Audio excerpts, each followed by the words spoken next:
মুছলমানসকলে 786 সংখ্যাটো কিয় ইমান পবিত্ৰ বুলি গণ্য কৰে? কি ৰহস্য আছে এই 786 নম্বৰত? 786 সংখ্যাৰ অৰ্থ কি আপুনি জানেনে?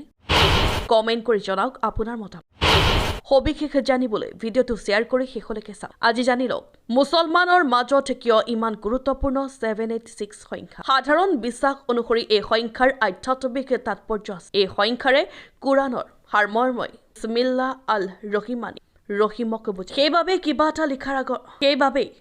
এটা লিখাৰ আৰম্ভণিতে এই শব্দটো চমুকৈ লিখিবলৈ 786 ব্যৱহাৰ কৰা হয়। 786 কুলি চিনেমাত অমিতাভ বচ্চনৰ জীৱন ৰক্ষা কৰিছিল। বিগ বি নিজেই 786 সংখ্যাটোৰ মহত্ব সাধাৰণতে দক্ষিণ পূব এছিয়াৰ মুছলমানসকলে 786ক পবিত্ৰ সংখ্যা বুলি বিশ্বাস কৰে। পাকিস্তান, ভাৰত আৰু ম্যানমাৰৰ মুছলমানসকলৰ মাজত 786 সংখ্যাৰ তাৎপৰ্য অপৰিসীম। মুমিন মুছলমানসকলে নতুন কাম আৰম্ভ কৰাৰ আগতে 786 নম্বৰটো লিখি থয়। মুছলমানৰ বিভিন্ন চাইনবোৰ্ড আৰু নথি পত্ৰতো 786 নম্বৰৰ কথা উল্লেখ আছে।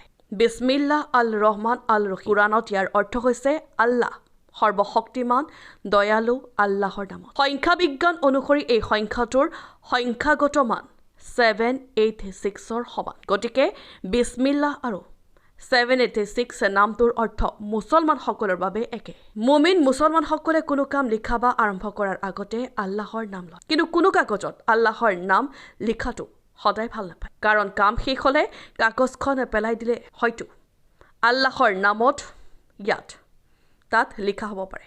গতিকে মুছলমানসকলে ইয়াৰ পৰিৱৰ্তে 786 লিখাটো পচন্দ কৰে। সেইবাবে মুছলমানসকলৰ বাবে 786 সংখ্যাটোৰ বিশেষ তাৎপৰ্য আছে। এই সংখ্যা মুছলমানৰ বাবে আল্লাহৰ দৰে পবিত্ৰ। বিশেষকৈ ভাৰত, পাকিস্তান আৰু ম্যানমাৰৰ মুছলমানসকলে আল্লাহৰ নামৰ সলনি 786 নম্বৰটো লিখাটোহে বেছি পচন্দ কৰে। ইছলামৰ অনুগামীসকলৰ মাজত 786 সংখ্যাটোৰ বিশেষ তাৎপৰ্য আছে। বহু মুছলমানে যিকোনো কথা লিখাৰ আগতে 786 লিখি আৰম্ভ কৰে। বহুতে এই নম্বৰটো বহি মুছলমান ব্যৱসায়ীসকলেও নিজৰ একাউণ্ট বা চাইনবোৰ্ডত এই নম্বৰটো লিখে। কিন্তু এটা কথা মনত ৰখা উচিত যে আল্লাহৰ নামৰ সলনি 786 নম্বৰ ব্যৱহাৰ কৰা প্ৰথা আৰম্ভ হৈছিল হজৰত মহম্মদৰ সময়ত নহয়, বৰঞ্চ বহু পিছত আব্বাছিদসকলৰ সময়ত।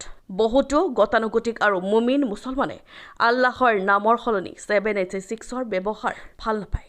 ইমামসকলেও আল্লাহৰ নামৰ ঠাইত 786 নম্বৰ ব্যৱহাৰ নকৰে। আল্লাহৰ পবিত্ৰ নামৰ ঠাইত যিকোনো সংখ্যাৰ ব্যৱহাৰ মধ্যপ্ৰাচ্যৰ দেশসমূহত ভ্ৰুকুচাই লোৱা হয়। মুছলমানসকলৰ পবিত্ৰ কিতাপ কোৰাণতো 786ৰ ব্যৱহাৰক অসন্মত কৰা হৈছে। কিন্তু ভাৰত, পাকিস্তানৰ মুছলমান সম্প্ৰদায় 786ৰ মহত্বত বিশ্বাস কৰে। এনেধৰণৰ ভিডিঅ'সমূহ আগতীয়াকৈ পাবলৈ পেজটো ফ'ল' কৰি ভিডিঅ'টো শ্বেয়াৰ কৰিব।